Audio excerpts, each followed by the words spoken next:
Chassée de chez elle, elle trouva refuge, dans la villa d'un homme riche et terriblement seul. Le ciel de Paris pleurait ce matin-là, comme s'il partageait la détresse de Camille. Debout sur le trottoir, trempée jusqu'aux os, elle regardait la porte de l'appartement qu'elle avait partagé avec Julien pendant 3 ans se refermer violemment.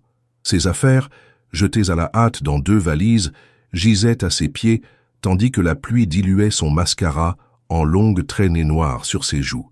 « Comment a-t-il pu ?» se répétait-elle encore sous le choc. Leur dispute avait éclaté la veille, quand elle avait découvert par hasard des messages sur son téléphone. Des messages tendres, intimes, adressés à une certaine Sophie. Ce n'était pas la première fois que Julien la trompait, mais cette fois-ci c'était différent. Il avait admis aimer cette femme.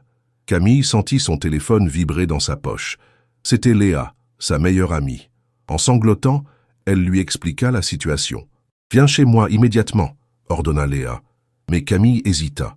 Le minuscule studio de Léa pouvait à peine accueillir une personne, alors 2, et puis elle avait besoin d'être seule, de réfléchir, de penser ses blessures, loin des regards compatissants. « Je vais trouver une solution », assura-t-elle avant de raccrocher. À 32 ans, Camille Dubois se retrouvait sans logement, le cœur brisé et l'avenir incertain. Après avoir exercé pendant des années comme restauratrice d'art dans un petit atelier du Marais, elle venait tout juste de perdre son emploi suite à la faillite du propriétaire. Ses économies fondaient comme neige au soleil. Et maintenant, elle n'avait plus de toit. Le café au coin de la rue lui offrit un refuge temporaire. Assise près de la fenêtre, elle contemplait les passants qui défilaient sous leurs parapluies colorés, indifférents à son drame personnel. Le serveur lui apporta un café crème qu'elle ne toucha pas, trop occupée à faire défiler les annonces de logement sur son téléphone. Les prix la firent grimacer. Paris restait Paris, impitoyable pour les âmes en détresse. Ce fut alors qu'elle tomba sur une annonce inhabituelle. Recherche gardienne pour propriété à Giverny. Logement fourni, référence exigée.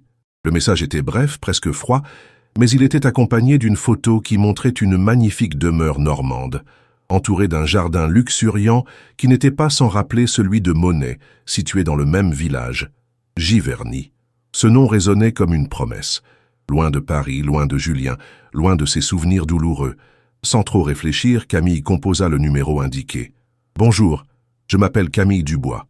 J'appelle au sujet de l'annonce pour le poste de gardienne à Giverny. » Un silence pesant suivit, puis une voix masculine, grave et légèrement rauque, répondit « Vous avez de l'expérience ?» Camille hésita. Elle n'avait jamais été gardienne, mais elle n'avait pas le luxe d'être honnête à ce moment précis. « Oui, j'ai travaillé comme gardienne pendant 2 ans, dans une propriété privée à Paris. » Un nouveau silence. « Pouvez-vous venir aujourd'hui ?» La question la prit au dépourvu. « Aujourd'hui ? Mais après tout, qu'est-ce qui la retenait à Paris ? » « Oui, je peux, » affirma-t-elle avec une assurance qu'elle était loin de ressentir. « Bien, prenez le train pour Vernon, quelqu'un vous attendra à la gare. » Et il raccrocha, sans même lui demander son nom ou attendre sa réponse. Camille resta figée, son téléphone à la main, se demandant si elle venait de commettre une erreur. Mais entre l'incertitude de cette offre étrange et la certitude de n'avoir nulle part où aller, le choix était vite fait. 1 heure plus tard, traînant ses 2 valises, Camille montait dans un train pour Vernon, la ville voisine de Giverny. Tandis que le paysage urbain cédait progressivement la place aux vertes campagnes normandes, elle sentit une étrange sensation l'envahir. Était-ce de l'espoir, de la peur, ou simplement le vertige de l'inconnu? Quoi qu'il en soit, pour la première fois depuis longtemps, elle avait l'impression que la vie lui offrait une seconde chance. La gare de Vernon était presque déserte lorsque Camille descendit du train. La pluie parisienne n'avait pas suivi le convoi, mais un brouillard épais enveloppait la petite ville, lui donnant un air mystérieux, presque inquiétant. Sur le quai, un homme d'une 60aine d'années tenait une pancarte avec son nom griffonné à la hâte. « Mademoiselle Dubois, je suis Maurice, le jardinier de Monsieur Valmont. Je suis venu vous chercher. » Ses yeux bleus délavés scrutèrent Camille avec curiosité, s'attardant sur ses vêtements élégants et ses valises de marque, vestiges de sa vie parisienne. « Vous n'êtes pas tout à fait comme je l'imaginais, » dit-il avec un léger sourire. « Et comment m'imaginiez-vous » demanda Camille sur la défensive. « Plus robuste. Ce n'est pas un travail facile, vous savez. La propriété est grande. » Camille redressa les épaules. « Je suis plus forte que j'en ai l'air. » Maurice hocha la tête, peu convaincu, mais il prit ses valises et la guida vers une vieille Citroën DS qui semblait tout droit sortie d'un autre temps. Le trajet jusqu'à Giverny se fit dans un silence pesant. Camille tentait d'obtenir des informations sur son futur employeur, mais Maurice se contentait de réponses évasives. Monsieur Valmont est particulier. Il aime sa tranquillité. Mais c'est un homme juste. Le brouillard se dissipait progressivement, révélant les collines verdoyantes de la Normandie. Ils traversèrent le charmant village de Giverny, avec ses maisons à colombages et ses jardins fleuris malgré l'automne qui s'installait. Camille ne put s'empêcher de penser à Monet et à ses célèbres nymphéas. C'était comme si le temps s'était arrêté ici, préservant un petit coin de paradis loin de l'agitation parisienne. La voiture s'engagea sur un chemin privé, bordé de peupliers centenaires. Au bout de cette allée majestueuse se dressait une imposante demeure normande du XVIIIe siècle, ses pierres blondes reflétant timidement le soleil qui commençait à percer à travers les nuages. « La roseraie », annonça fièrement Maurice en stationnant devant l'entrée. Camille resta sans voix. La propriété était bien plus impressionnante que sur la photo de l'annonce. Une façade élégante ornée de rosiers grimpants, des fenêtres à meneaux encadrés de volets bleu pastel, un toit d'ardoise où se découpaient de charmantes lucarnes. C'était comme si elle était tombée dans un conte de fées. « C'est magnifique », murmura-t-elle. « Attendez de voir l'intérieur », répondit Maurice avec un clin d'œil. Il la guida à travers une porte en chêne massif qui s'ouvrait sur un hall d'entrée au sol en damier noir et blanc. Un escalier en pierre claire montait en colimaçon vers les étages supérieurs et plusieurs portes donnaient sur différentes pièces du rez-de-chaussée. Tout respirait l'élégance discrète et le raffinement. « Monsieur Valmont vous recevra dans la bibliothèque. Suivez-moi. » Ils traversèrent un salon meublé d'antiquités, puis Maurice frappa doucement à une porte avant de l'ouvrir. « Monsieur, mademoiselle Dubois est arrivée. » La bibliothèque était une vaste pièce aux murs entièrement recouverts de livres, du sol au plafond. Au centre, un bureau en acajou croulait sous les papiers et les livres ouverts. Près d'une fenêtre donnant sur le jardin, un homme se tenait debout, dos à eux, contemplant le paysage. « Merci, Maurice. Vous pouvez nous laisser. » La voix était la même que celle entendue au téléphone, grave et légèrement rauque, mais en personne elle possédait une chaleur que Camille n'avait pas perçue lors de leur bref échange. Maurice s'éclipsa, laissant Camille seule avec cet homme mystérieux. Lentement, ce dernier se retourna. Adrien Valmont devait avoir une quarantaine d'années, bien que ses tempes grisonnantes et les fines rides au coin de ses yeux lui donnaient un air plus mûr. Grand et élancé, il portait un simple pull en cachemire sur un jean délavé, une tenue décontractée qui contrastait avec le cadre sophistiqué. Mais ce qui frappa le plus Camille, ce furent ses yeux, d'un vert intense, presque émeraude. Il brillait d'une intelligence vive, scrutant la jeune femme avec une attention déconcertante. Une fine cicatrice barrait sa joue gauche, vestige d'une blessure ancienne qui, loin de le défigurer, ajoutait à son charme énigmatique. « Alors c'est vous, Camille Dubois. » Ce n'était pas une question, plutôt une constatation, comme s'il cherchait à réconcilier l'image qu'il s'était faite d'elle avec la réalité qui se tenait devant lui. « Oui, monsieur Valmont. Je vous remercie de m'avoir reçu si rapidement. Asseyez-vous, » dit-il en désignant un fauteuil en cuir usé. Il prit place en face d'elle, l'observant toujours avec cette intensité troublante. « Ça, pourquoi avez-vous menti ?» La question abrupte déstabilisa Camille. « Je vous demande pardon ? Vous n'avez jamais été gardienne. Vos mains sont celles d'une artiste, pas d'une femme habituée aux travaux manuels. » Camille sentit le rouge lui monter aux joues. Comment avait-il deviné? Elle envisagea un instant de nier, puis se ravisa. Si elle voulait ce poste, mieux valait être honnête. « J'étais restauratrice d'art à Paris. J'ai perdu mon emploi récemment et j'avais désespérément besoin de ce travail. » Adrien Valmont continua de l'observer sans rien dire, comme s'il cherchait à lire en elle. Finalement, il se leva et s'approcha d'une petite table sur laquelle reposait une carafe de cristal. « Un verre ? Vous semblez en avoir besoin. » Camille hésita, puis accepta. Il lui servit un verre d'un liquide ambré qu'elle identifia comme étant du Calvados, l'eau de vie normande par excellence. Restauratrice d'art, intéressant. Il but une gorgée, puis reprit « Je cherche effectivement quelqu'un pour veiller sur cette maison, quelqu'un de discret, de fiable. La propriété est grande, mais les tâches ne sont pas très physiques. Maurice s'occupe du jardin, une femme du village vient faire le ménage 2 fois par semaine. Votre rôle serait principalement de superviser, d'être présente en mon absence, et de respecter mon intimité. » Il marqua une pause, comme s'il pesait ses mots. « Je suis écrivain. J'ai besoin de calme, de solitude. Parfois, je m'enferme dans mon bureau pendant des jours. D'autres fois, je disparais sans prévenir.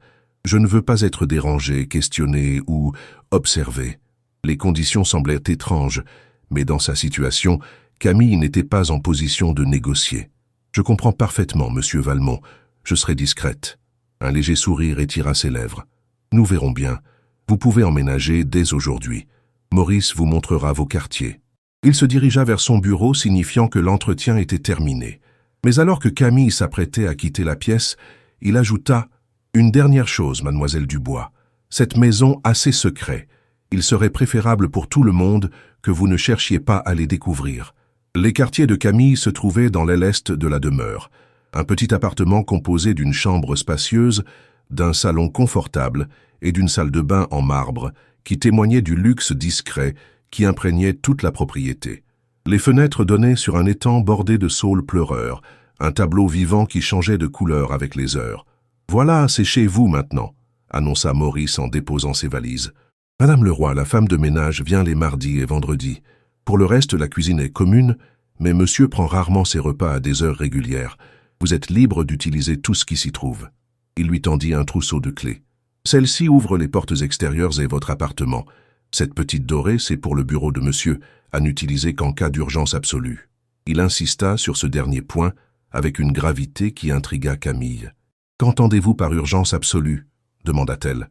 Maurice haussa les épaules. « Monsieur vous l'expliquera s'il le juge nécessaire. » « Ah, j'oubliais, le réseau téléphonique est capricieux ici, et l'Internet n'est pas toujours fiable.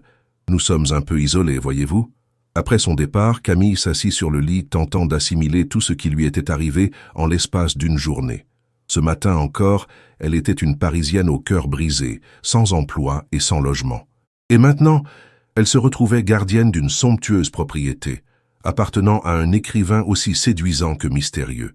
La vie avait décidément un sens de l'humour particulier. Elle commença à déballer ses affaires, suspendant ses vêtements dans l'armoire en cerisier qui occupait tout un pan de mur. Ses doigts s'attardèrent sur une robe noire, celle qu'elle portait lors de sa première rencontre avec Julien. La douleur était encore vive, mais étrangement atténuée par la distance et ce changement radical de décor. Peut-être était-ce exactement ce dont elle avait besoin, un nouveau départ, loin de tout ce qui lui rappelait sa vie d'avant. Le soleil commençait à décliner lorsqu'elle décida d'explorer les environs. L'air était doux, chargé du parfum des dernières roses de la saison. Elle suivit un sentier qui serpentait entre les massifs fleuris, admirant le travail méticuleux de Maurice. Le jardin, visiblement inspiré par celui de Monet, était un chef-d'œuvre de couleurs ordonnées dans un apparent désordre naturel. Au détour d'un bosquet, elle aperçut une silhouette familière. Adrien Valmont était assis sur un banc en pierre, un carnet sur les genoux, griffonnant avec concentration. Sans qu'elle sache pourquoi, Camille se sentit comme une intruse et s'apprêtait à rebrousser chemin discrètement lorsque sa cheville tordit une brindille sèche. Le craquement, bien que léger, suffit à attirer l'attention de l'écrivain. « Mademoiselle Dubois, » dit-il en levant les yeux, « vous vous familiarisez avec les lieux ?»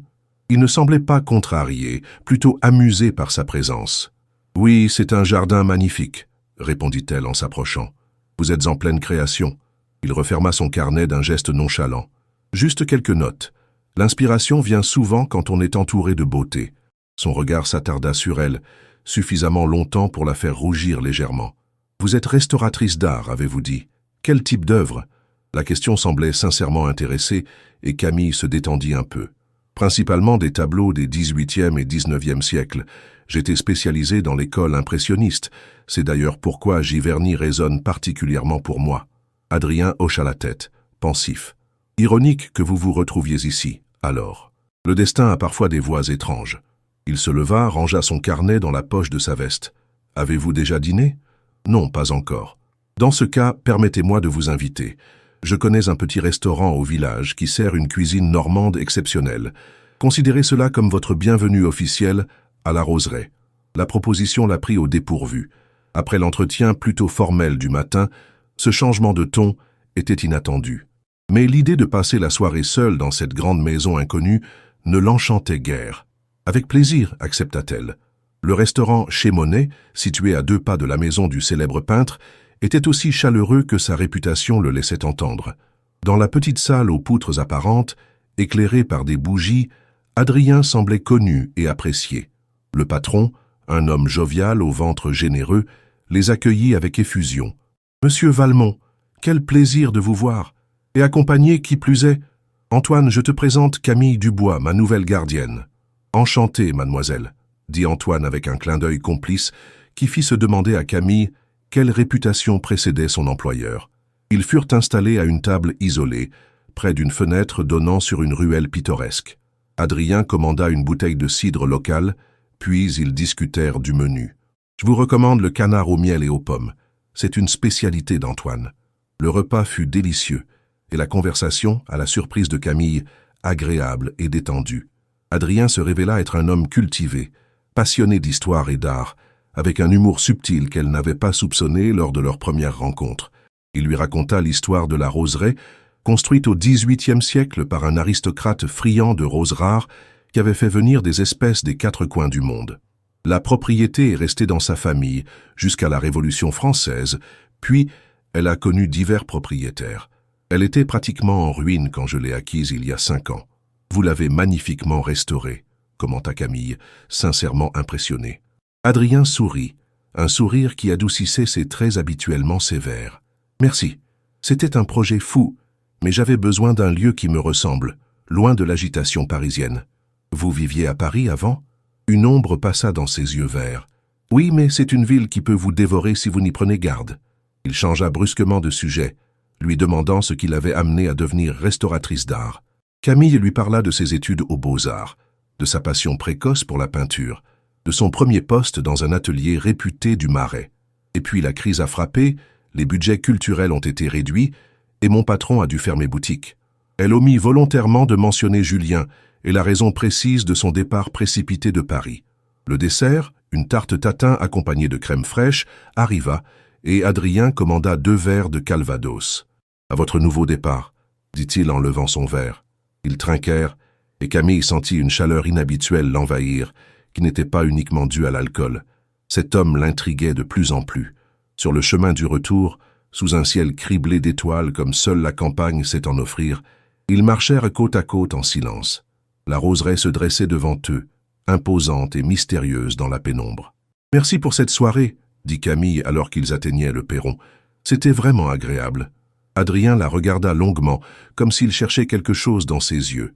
Puis, d'une voix plus grave que d'habitude, il murmura « Soyez prudente, Camille. Cette maison, elle a tendance à révéler nos secrets les plus enfouis. » Sans attendre sa réaction, il lui souhaita bonne nuit et disparut à l'intérieur, la laissant seule avec cette étrange mise en garde. Les jours suivants s'écoulèrent dans une routine paisible qui convenait parfaitement à Camille. Le matin, elle prenait son petit déjeuner sur la terrasse, admirant le spectacle des brumes qui se dissipaient lentement au-dessus de l'étang. Puis elle s'occupait des tâches administratives liées à la propriété, répondre aux courriers, payer les factures, organiser les livraisons. L'après-midi, elle explorait les environs, parcourant les sentiers qui serpentaient le long de la Seine ou visitant le village de Giverny avec ses galeries d'art et ses charmants cafés. Quant à Adrien, il se montrait aussi imprévisible que Maurice l'avait annoncé. Certains jours, il restait enfermé dans son bureau, n'en sortant que tard le soir pour prendre un repas rapide avant de s'y replonger. D'autres fois, il partait à l'aube et ne rentrait que plusieurs jours plus tard, sans jamais préciser où il allait. Ces rares moments de sociabilité étaient souvent agréables, mais bref, comme s'il craignait de trop se livrer. Ce matin-là, alors que Camille savourait son café en feuilletant un livre sur l'impressionnisme qu'elle avait trouvé dans la bibliothèque, Maurice vint la trouver, l'air préoccupé. « Mademoiselle, j'aurais besoin de votre aide. L'un des rosiers les plus précieux de Monsieur Valmont semble atteint d'une maladie, et je dois me rendre à Rouen pour consulter un spécialiste. Pourriez-vous veiller sur la propriété en mon absence? Je ne serai pas de retour avant demain. »« Bien sûr, Maurice. Ne vous inquiétez pas. Merci. Oh, et Madame Leroy ne viendra pas aujourd'hui, son petit-fils est malade. Vous serez donc seul jusqu'au retour de monsieur. » Seul dans cette immense demeure. L'idée n'était pas particulièrement rassurante, mais Camille n'en laissa rien paraître. Après le départ de Maurice, elle décida de mettre à profit cette solitude pour explorer plus en détail la maison. Jusqu'à présent, elle s'était limitée aux pièces communes, respectant scrupuleusement l'intimité d'Adrien.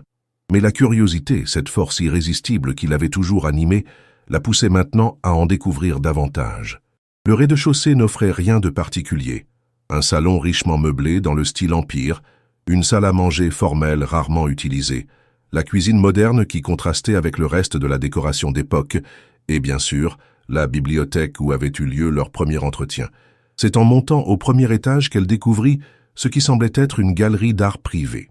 La pièce, vaste et lumineuse grâce à une verrière au plafond, abritait une collection impressionnante de tableaux, principalement des paysages normands et quelques portraits de femmes au regard mélancolique. En s'approchant, elle reconnut le style d'un peintre post-impressionniste peu connu du grand public, Henri Leblanc. « Comment est-ce possible ?» murmura-t-elle, stupéfaite. Henri Leblanc, contemporain de Monet mais resté dans son ombre, n'avait produit qu'une vingtaine d'œuvres connues avant de disparaître mystérieusement en 1908. Or, cette galerie contenait au moins une douzaine de toiles qui lui étaient clairement attribuables, mais qu'elle n'avait jamais vues reproduites dans aucun catalogue. Son œil de restauratrice ne pouvait se tromper. Il ne s'agissait pas de copies, mais bien d'originaux avec ce jeu de lumière si caractéristique et ces empattements audacieux qui avaient fait la singularité de Leblanc.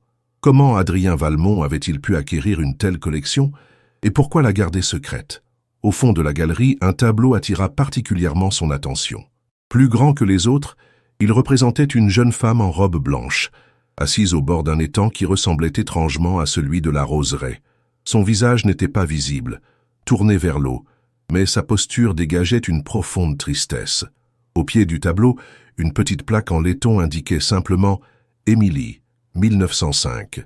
Camille sentit un frisson parcourir son échine sans qu'elle puisse l'expliquer. Cette peinture dégageait une émotion brute, presque palpable, comme si la douleur de cette femme inconnue avait été capturée à jamais par les pigments. Un bruit soudain la fit sursauter. Une porte venait de claquer quelque part dans la maison. Était-ce le vent? Ou bien Adrien était-il rentré plus tôt que prévu? « Il y a quelqu'un » appela-t-elle, sa voix résonnant dans le couloir vide. Seul le silence lui répondit. Légèrement inquiète, elle quitta la galerie et se dirigea vers l'escalier principal. C'est alors qu'elle remarqua une porte entr'ouverte qu'elle n'avait pas vue auparavant, dissimulée derrière une tenture. La curiosité l'emporta une fois de plus et elle poussa doucement le battant. Elle découvrit un petit bureau bien différent de celui d'Adrien. Plus féminin, avec un secrétaire en marqueterie, une chaise recouverte de soie bleu pâle et des rideaux assortis. Sur le mur, plusieurs photographies encadrées attirèrent son attention. Elles montraient toutes la même femme, belle, élégante, avec de longs cheveux noirs et un sourire énigmatique.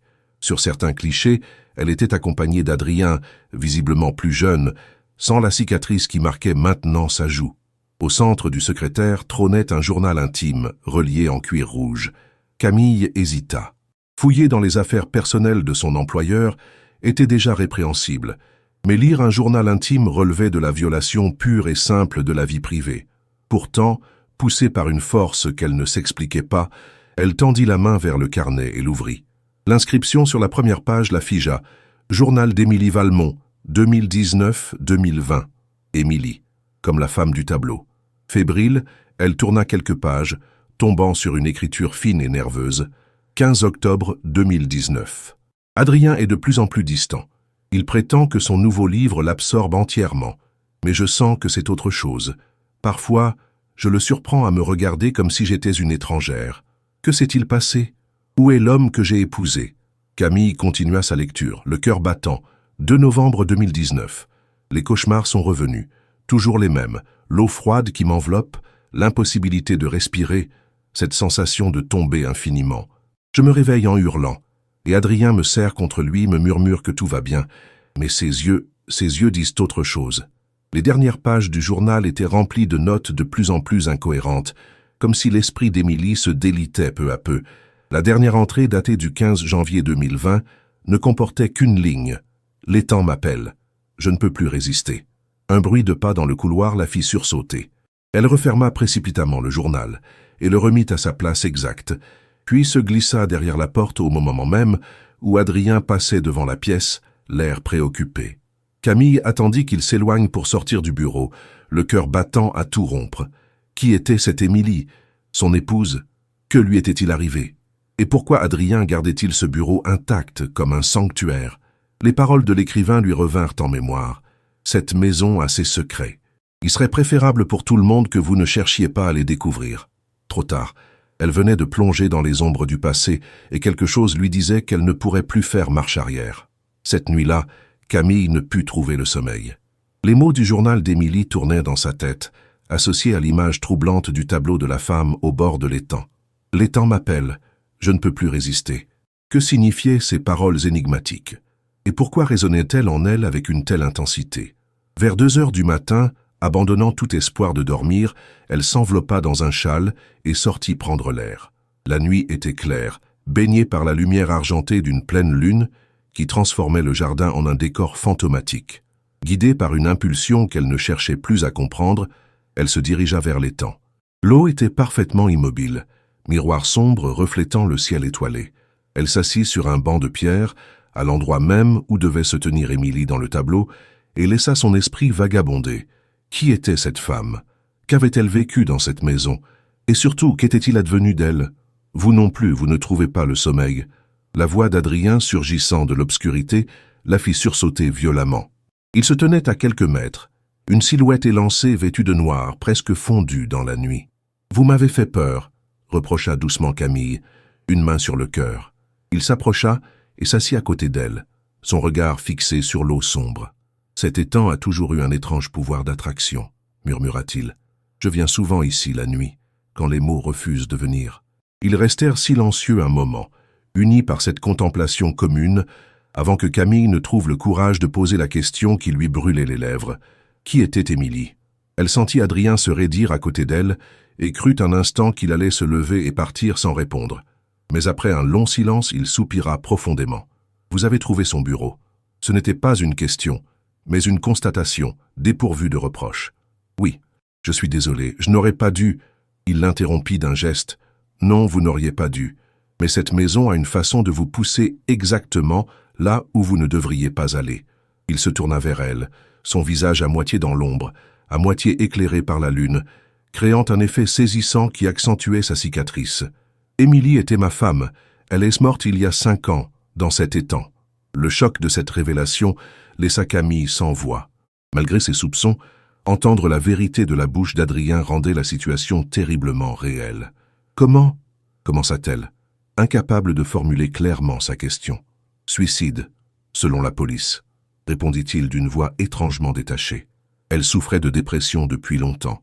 Nous venions d'acheter la roseraie, espérant qu'un changement d'environnement l'aiderait. Au début, ça semblait fonctionner. Elle aimait le jardin, passait des heures à restaurer la maison, puis les ténèbres sont revenues, plus profondes que jamais. Il marqua une pause, comme pour rassembler ses souvenirs. Cette nuit-là, je travaillais dans mon bureau. J'écrivais bien, pour une fois. Quand j'ai enfin relevé la tête, il était presque l'aube, et Émilie n'était pas dans notre lit. Je l'ai cherchée partout, et c'est Maurice qui l'a trouvée, flottant ici même, à l'endroit où l'eau est la plus profonde. Sa voix se brisa légèrement sur ces derniers mots, révélant une douleur encore vive, malgré les années écoulées. « Je suis terriblement désolé », murmura Camille, profondément touchée par son récit. Adrien continua, comme s'il n'avait pas entendu, emporté par le flot de ses souvenirs. Le plus étrange, c'est qu'elle portait sa robe de mariée, blanche, comme dans le tableau. Elle l'avait soigneusement sortie de son écrin, l'avait enfilée, puis s'était dirigée vers l'étang. Pourquoi faire cela? Quel message voulait-elle me laisser?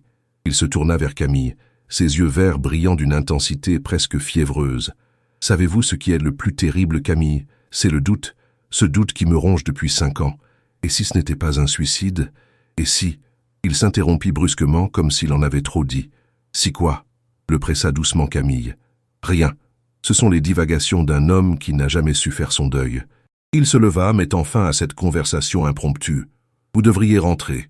Les nuits sont fraîches en cette saison. » Alors qu'il s'éloignait, Camille l'interpella. « Les tableaux dans la galerie, ils sont d'Henri Leblanc, n'est-ce pas ?» Adrien s'arrêta net. « Vous avez l'œil. Peu de gens connaissent de peintres. J'étais spécialisé dans l'impressionnisme, souvenez-vous. Mais je n'ai jamais vu ces œuvres dans aucun catalogue. Comment les avez-vous acquises ?» Un sourire énigmatique se dessina sur ses lèvres. « C'est une autre histoire, pour une autre nuit. » Sur ces mots, il disparut dans l'obscurité, laissant Camille seule avec ses questions sans réponse et un malaise grandissant.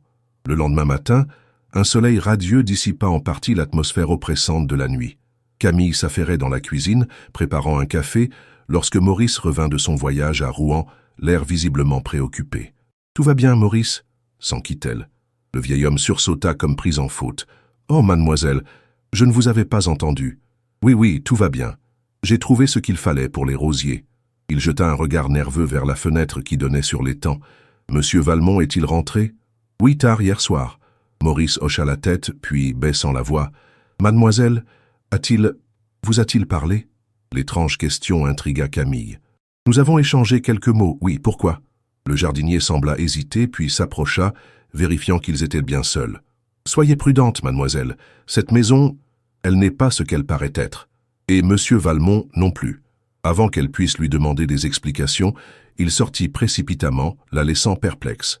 D'abord Adrien, maintenant Maurice. Pourquoi tout le monde semblait-il vouloir la mettre en garde sans jamais être explicite? La journée s'écoula lentement. Adrien s'était enfermé dans son bureau dès le matin, et Camille respecta son besoin d'isolement, encore troublée par leur confession nocturne.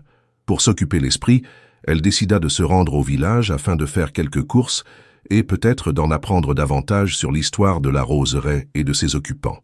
La petite épicerie de Giverny était tenue par une femme d'une 60aine d'années, Madame Girard, qui accueillit Camille avec un sourire chaleureux. « Ah, vous devez être la nouvelle gardienne de la roseraie. Les nouvelles vont vite ici. Comment trouvez-vous notre petit coin de paradis ?»« C'est vraiment charmant, » répondit sincèrement Camille. « La propriété est magnifique. »« Oh oui, une des plus belles du coin. Dommage qu'elle ait cette réputation. » Camille tendit l'oreille, saisissant l'occasion. « Une réputation ?» Madame Girard se pencha vers elle, baissant la voix, comme si elle partageait un secret d'État. « Vous savez, depuis le drame, pauvre Madame Valmont, si jeune, si belle, personne n'a vraiment compris ce qui s'est passé. Vous la connaissiez bien? Elle venait souvent ici, toujours souriante, toujours un mot gentil pour chacun. Difficile d'imaginer qu'elle puisse... Enfin, vous savez... » Camille acquiesça, encourageant la commerçante à continuer. Les derniers temps, elle semblait différente, anxieuse. Une fois, elle m'a confié qu'elle avait l'impression d'être suivie. Je lui ai dit que c'était impossible, pas à Giverny. Nous n'avons pas eu de crime ici depuis que le fils Dubois a volé la bicyclette du maire en 1973. Elle émit un petit rire qui s'éteignit rapidement. Et puis, il y a eu cette dispute. Camille se raidit. Une dispute? Oui, quelques jours avant sa mort. Ils étaient au café, monsieur et madame Valmont. Personne n'a entendu ce qu'ils se disaient, mais tout le monde a vu madame sortir en larmes, et monsieur la suivre, l'air furieux. Elle secoua la tête, l'air soudain mal à l'aise. Écoutez, ce ne sont que des commérages de village. Je ne devrais pas parler ainsi. Monsieur Valmont est un homme bien, généreux avec la communauté. Ce qui s'est passé est une tragédie. Rien de plus. Mais son regard fuyant suggérait qu'elle n'en pensait pas moins. Camille quitta l'épicerie, l'esprit en ébullition.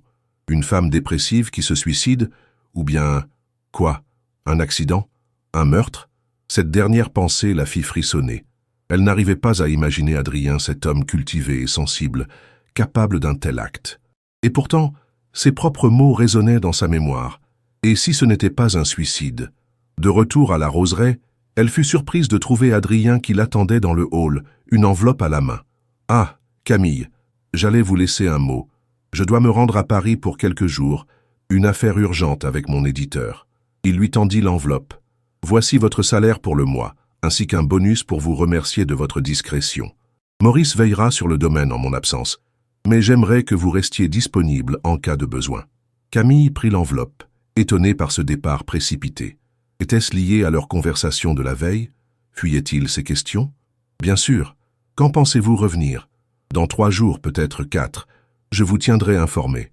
Il y avait quelque chose de différent dans son attitude, une tension qu'elle n'avait pas perçue auparavant, comme s'il craignait quelque chose, ou quelqu'un. « Adrien, commença-t-elle, utilisant pour la première fois son prénom, est-ce que tout va bien ?»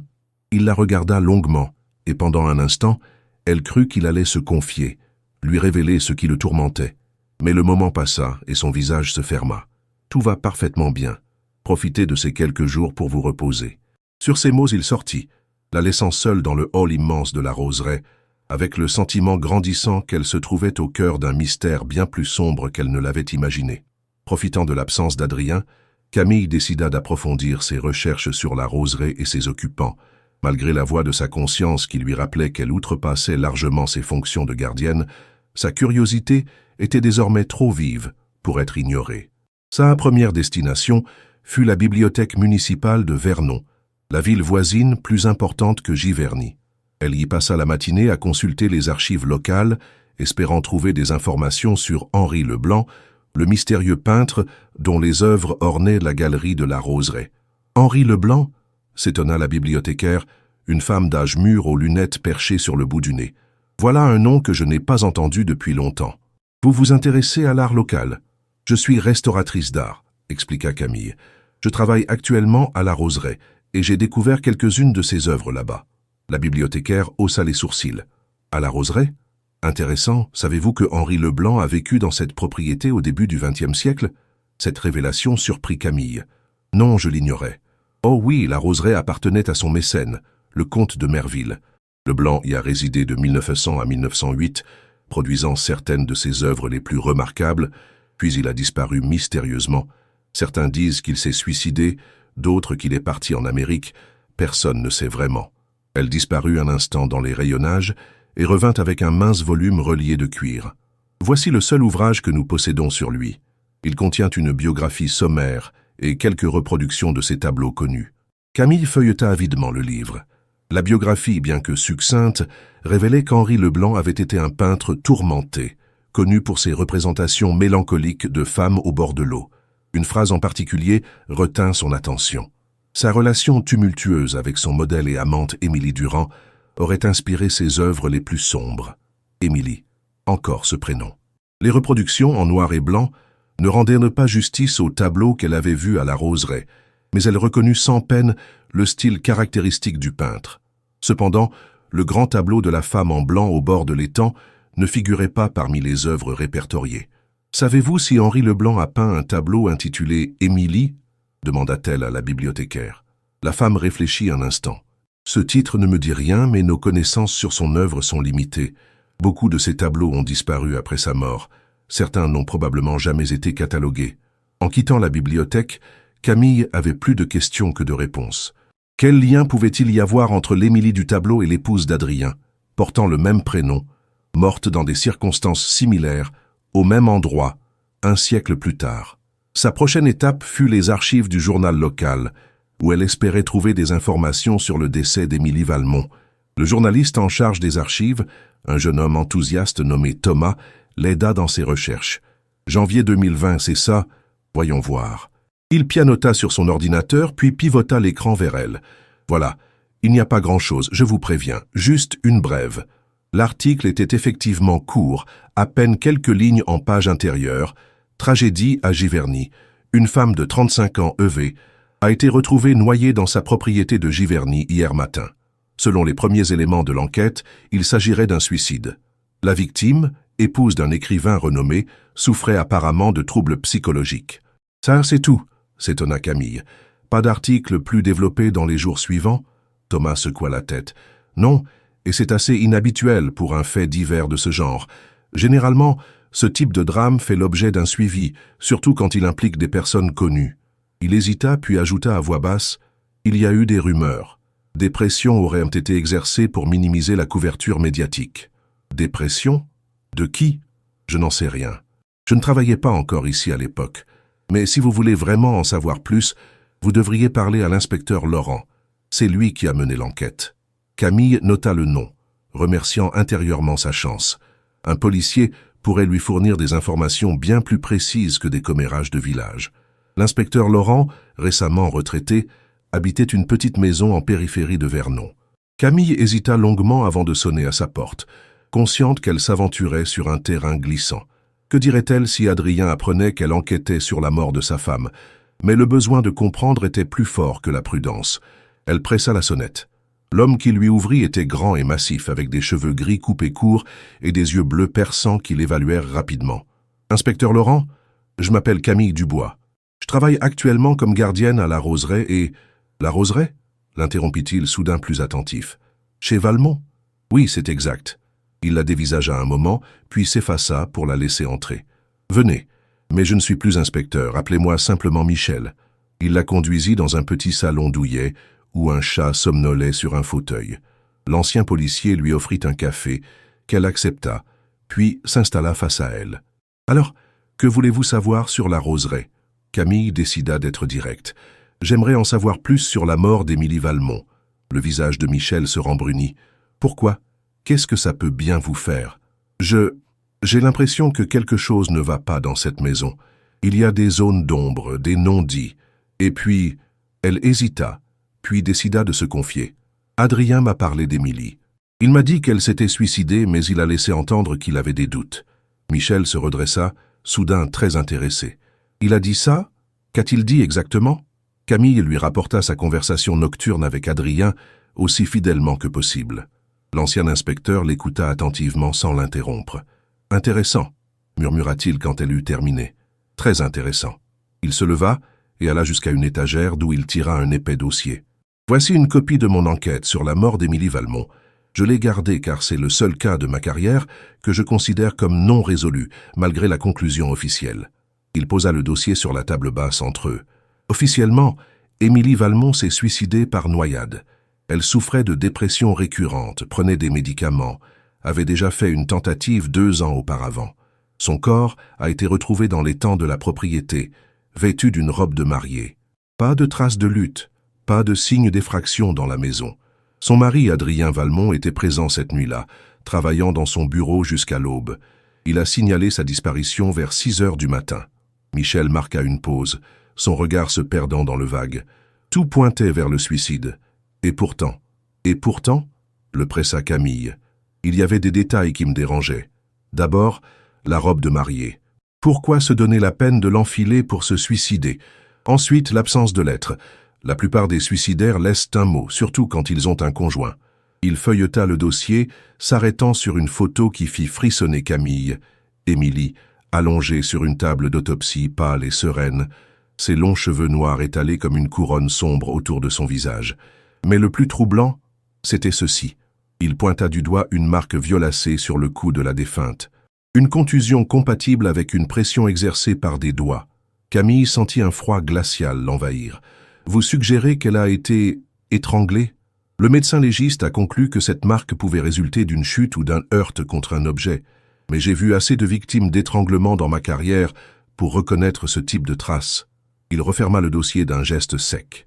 J'ai demandé des analyses complémentaires, mais ma hiérarchie m'a ordonné de classer l'affaire. Suicide, point final. Pourquoi ferait-il ça? Michel haussa les épaules. Adrien Valmont est un homme influent. Des amis haut placés, une fortune conséquente. Et puis, un suicide fait moins de vagues qu'un meurtre, surtout dans une région qui vit du tourisme. Il fixa intensément Camille. Vous travaillez pour lui maintenant. Comment est-il avec vous? La question la prit au dépourvu. Correct. Distant la plupart du temps, mais parfois chaleureux, complexe. Méfiez-vous, mademoiselle Dubois. Adrien Valmont n'est peut-être pas l'homme qu'il paraît être. Cette mise en garde, la 3e qu'elle recevait, fit écho en elle avec une résonance particulière. Savez-vous qu'Henri Leblanc, un peintre du début du siècle dernier, a vécu à la Roseraie? Demanda-t-elle, changeant apparemment de sujet. Michel parut surpris. Non, je l'ignorais. Quel rapport avec notre affaire? Je ne sais pas encore, mais il y a dans la maison un tableau représentant une femme nommée Émilie, au bord du même étang. L'ancien policier fronça les sourcils. Une coïncidence, probablement, mais dans mon métier, j'ai appris à me méfier des coïncidences. Alors qu'elle s'apprêtait à partir, Michel lui tendit une carte. Mon numéro. Appelez-moi si vous découvrez quoi que ce soit d'inhabituel. Et surtout, soyez prudente. Cette histoire n'est peut-être pas terminée. Sur le chemin du retour vers la Roseraie, Camille se sentait partagée entre l'excitation de l'enquête et une appréhension grandissante. Et si Adrien avait effectivement tué sa femme? Dans quel guêpier s'était-elle fourrée? La nuit tombait quand elle arriva à la propriété. Une voiture inconnue était garée devant l'entrée, une élégante Jaguar noire. Elle entra, intriguée, et entendit des voix provenant du salon. « Je t'assure que tout est sous contrôle », disait Adrien. Une voix féminine lui répondit, trop basse pour que Camille puisse distinguer les mots. Elle s'approcha silencieusement, se dissimulant derrière la porte entr'ouverte. Dans le salon, Adrien se tenait debout près de la cheminée, un verre à la main. Face à lui, assise dans un fauteuil, se trouvait une femme élégante d'une 50aine d'années, aux cheveux blonds coupés au carré. « Elle ne sait rien », affirma Adrien. « Ce n'est qu'une coïncidence. Les coïncidences n'existent pas, tu le sais bien. répliqua la femme. D'abord cette restauratrice d'art qui débarque de nulle part, puis Laurent qui rouvre ses vieux dossiers. C'est trop, Adrien. Beaucoup trop. Camille sentit son sang se glacer. Il parlait d'elle, et de l'inspecteur Laurent. Comment pouvait-il savoir qu'elle l'avait rencontré aujourd'hui même? Que suggères-tu? Demanda Adrien, la voix tendue. La femme se leva, s'approchant de lui. Tu sais très bien ce qu'il faut faire, comme la dernière fois. Un bruit de pas derrière elle fit sursauter Camille. Elle se retourna brusquement et se retrouva face à Maurice, qui la regardait d'un air grave. Mademoiselle Dubois, je crois que nous devons parler maintenant. Venez, murmura Maurice en saisissant doucement le bras de Camille. Pas ici. Ils s'éloignèrent silencieusement du salon, le jardinier la guidant vers une petite porte dérobée qui menait à l'arrière de la maison. Une fois dehors, il l'entraîna rapidement vers le fond du jardin, là où se trouvait sa modeste habitation. Une dépendance restaurée avec goût, nichée entre les arbres. « Ils ne doivent pas savoir que vous avez entendu », dit-il en fermant soigneusement la porte derrière eux. « Surtout pas elle. » Le cœur de Camille battait à tout rompre. « Qui est cette femme ?» Maurice soupira profondément, s'asseyant lourdement sur une chaise en bois. La pièce était simple mais chaleureuse, remplie de livres et de plantes en pot qui témoignaient de la passion du vieil homme pour la botanique. Hélène Valmont, la sœur d'Adrien. Elle vient rarement ici et c'est toujours problématique. Camille s'assit face à lui, tentant de maîtriser son anxiété. « Maurice, que se passe-t-il vraiment dans cette maison? J'ai rencontré l'inspecteur Laurent aujourd'hui. Il pense qu'Émilie a été assassinée. » Un éclair de peur traversa le regard du jardinier, mais il se ressaisit rapidement. Laurent devrait apprendre à se taire, il va finir par avoir des ennuis. Alors c'est vrai? Adrien a tué sa femme? Maurice secoua vigoureusement la tête. Non, jamais monsieur n'aurait fait ça. Il aimait madame Émilie, malgré tout. Tiens, malgré tout, releva Camille.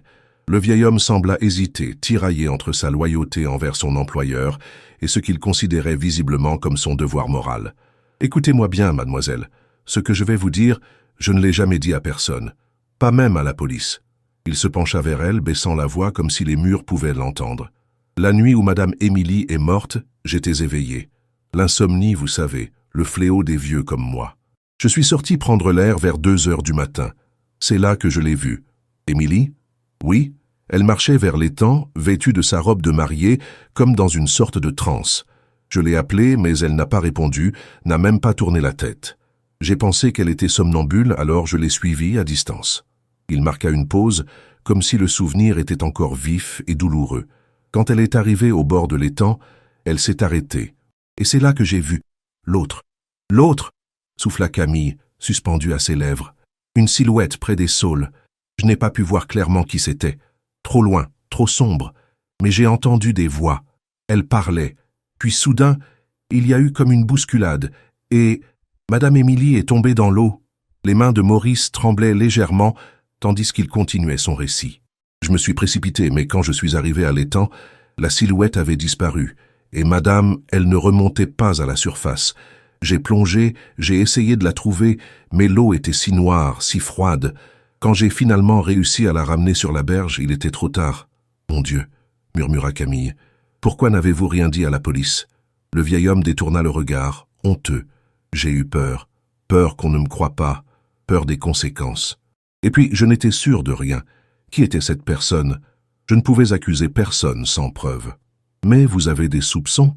Maurice hésita longuement avant de répondre. Hélène a toujours détesté Émilie. Elle considérait que son frère avait fait une mésalliance en épousant une simple illustratrice de livres pour enfants. Et puis, il y a eu cette histoire d'héritage. Quel héritage? La roseraie. La propriété appartenait à la famille d'Hélène et d'Adrien depuis des générations, mais elle avait été vendue dans les années 80 après la mort de leurs parents. Adrien l'a rachetée en 2019 grâce à l'argent d'Émilie. Cette révélation surprit Camille. L'argent d'Émilie? Je croyais qu'Adrien était l'homme fortuné du couple. Oh non, monsieur est un écrivain reconnu, certes, mais c'est madame qui avait la fortune. Un héritage familial conséquent, apparemment. Elle a financé l'achat de la roseraie comme cadeau pour monsieur, sachant combien cette maison comptait pour lui. Le puzzle commençait à s'assembler dans l'esprit de Camille. Et si elle mourait, qui héritait? Monsieur, bien sûr. Et à terme, Hélène, puisqu'Adrien et Émilie n'avaient pas d'enfants. Un mobile financier, classique, mais toujours efficace. Pensez-vous qu'Hélène aurait pu... Maurice secoua la tête, mal à l'aise. Je ne sais pas. Je ne veux pas le savoir. Il se leva brusquement, comme pour mettre fin à cette conversation qui le troublait visiblement. Mademoiselle Dubois, vous devriez partir. Quittez la roseraie dès ce soir. Ce n'est pas un endroit sûr pour vous. Camille le fixa intensément. Vous pensez que je suis en danger? J'ai entendu ce qu'il disait, moi aussi. Comme la dernière fois. Qu'est-ce que ça peut bien signifier, selon vous? La question était rhétorique. Ils savaient tous deux exactement ce que cela signifiait. Je ne peux pas partir, affirma Camille avec une détermination qui la surprit elle-même. Pas avant de découvrir la vérité. Le vieil homme soupira profondément. Dans ce cas, soyez extrêmement prudente. Et prenez ceci. Il ouvrit un tiroir et en sortit une petite clé en argent. La clé de la cave. C'est là que sont les archives de la famille Valmont. Si vous cherchez des réponses, c'est peut-être là que vous les trouverez. Camille prit la clé, touchée par la confiance que lui accordait Maurice. Pourquoi m'aidez-vous? Son regard s'assombrit. Parce que j'aurais dû aider Émilie quand il était encore temps. De retour dans sa chambre, Camille ne put trouver le sommeil. Les révélations de la journée tournoyaient dans son esprit, formant un tableau de plus en plus inquiétant. Adrien, cet homme qui l'attirait malgré elle, pouvait-il être complice du meurtre de sa femme, ou était-il lui-même manipulé par sa sœur Hélène? Et cette histoire d'Henri Leblanc, du tableau de l'autre Émilie, comment tout cela s'articulait-il? Vers minuit, n'y tenant plus, elle décida d'explorer la cave. Munie d'une lampe torche et de la clé fournie par Maurice, elle se glissa silencieusement hors de sa chambre. La maison était plongée dans l'obscurité, mais elle entendait encore des voix étouffées provenant du bureau d'Adrien. La discussion avec Hélène se poursuivait. L'entrée de la cave se trouvait sous l'escalier principal, dissimulée derrière une porte qui se fondait presque parfaitement dans le lambris. La clé tourna sans bruit dans la serrure, et Camille s'engagea dans un escalier aux marches usées par le temps. La cave était vaste, s'étendant apparemment sous toute la surface de la maison. Des piliers en pierre soutenaient des voûtes anciennes, et l'air était imprégné d'une odeur de terre humide et de vin vieilli. Camille balaya l'espace de sa lampe, découvrant plusieurs sections. Un coin dédié au stockage du vin, un autre rempli de vieux meubles couverts de draps, et enfin au fond ce qui ressemblait à des étagères d'archives. C'est vers cette dernière section qu'elle se dirigea. Les étagères croulaient sous les boîtes en carton et les dossiers jaunis par les années. Chaque boîte portait une étiquette indiquant une période, 1880, 1900, 1900, 1920, et ainsi de suite jusqu'à nos jours. Camille hésita, ne sachant par où commencer. Son instinct la poussa vers les archives du début du XXe siècle, l'époque d'Henri Leblanc. Elle ouvrit la boîte 1900-1920 et commença à examiner son contenu. Des factures, des contrats, des lettres. La poussière accumulée la fit éternuer plusieurs fois. Un dossier en particulier retint son attention, Affaire Leblanc. Elle l'ouvrit fébrilement, découvrant plusieurs documents jaunis, dont une coupure de presse datée de 1908. Disparition mystérieuse à Giverny. Le peintre Henri Leblanc, 45 ans, n'a plus donné signe de vie depuis une semaine. Son logement à la Roseraie a été retrouvé vide, ses affaires intactes. La dernière personne à l'avoir vu serait le comte de Merville, propriétaire des lieux. La police privilégie la thèse du suicide, le peintre étant connu pour ses accès de mélancolie depuis la noyade de sa muse, Émilie Durand, survenue l'an passé. Camille sentit un frisson la parcourir. Encore une noyade, encore une Émilie. Plus loin dans le dossier, elle trouva une lettre manuscrite signée par le comte de Merville et adressée à son avocat. « Maître, l'affaire Leblanc est enfin classée. La police a conclu à un suicide, comme prévu. Les rumeurs concernant ma responsabilité dans cette disparition se sont taries. Veillez cependant à ce que personne n'accède jamais à la section nord de l'étang. Ce qui y est enterré doit le rester pour l'éternité.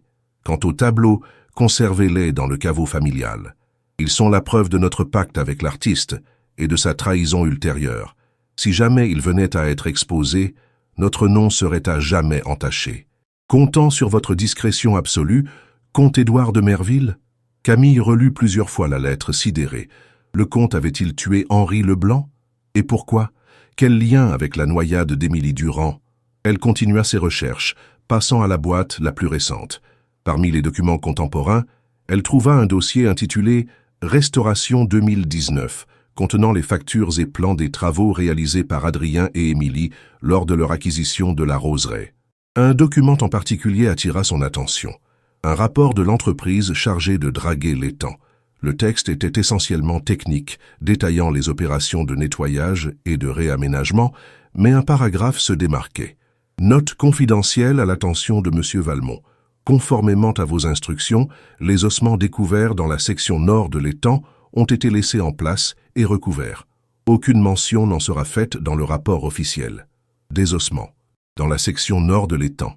Exactement là où le comte de Merville avait mentionné que quelque chose était enterré.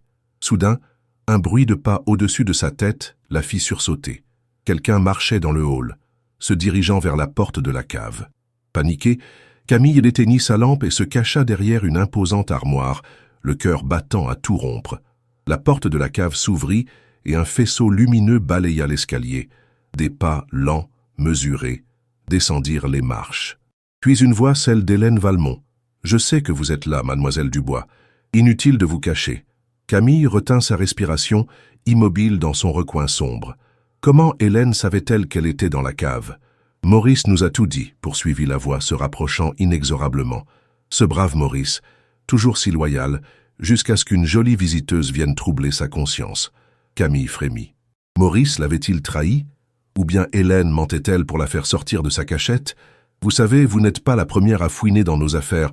Émilie aussi était curieuse, trop curieuse. Le faisceau de la lampe s'approchait dangereusement de sa cachette. Camille cherchait désespérément une issue, mais elle était prise au piège. Émilie avait découvert les tableaux, puis les archives. Elle menaçait de tout révéler, de déterrer le passé. Je ne pouvais pas la laisser faire. Camille sentit son sang se glacer. Hélène venait d'avouer le meurtre d'Émilie Valmont. La roseraie appartient aux Valmont depuis des siècles. Ce n'est pas une étrangère qui allait nous l'apprendre, ni révéler nos secrets. La lumière contourna l'armoire, révélant la silhouette d'Hélène étonnamment calme, presque sereine. Adrien ne comprend pas. Il est trop sentimental. Mais moi, je sais ce qui doit être fait pour protéger notre famille. Comme l'a fait le comte avant moi. Comme je l'ai fait avec Émilie. Elle pointa sa lampe directement sur Camille, l'aveuglant momentanément. Et comme je vais devoir le faire avec vous. Le temps sembla se suspendre dans l'obscurité de la cave. Hélène se tenait devant Camille, la dominant de toute sa stature élégante, son visage illuminé par le bas par la lampe torche, lui donnant une apparence presque démoniaque. « Vous ne vous en tirerez pas comme ça », parvint à articuler Camille, tentant de dissimuler sa peur. « L'inspecteur Laurent sait que je suis venu ici.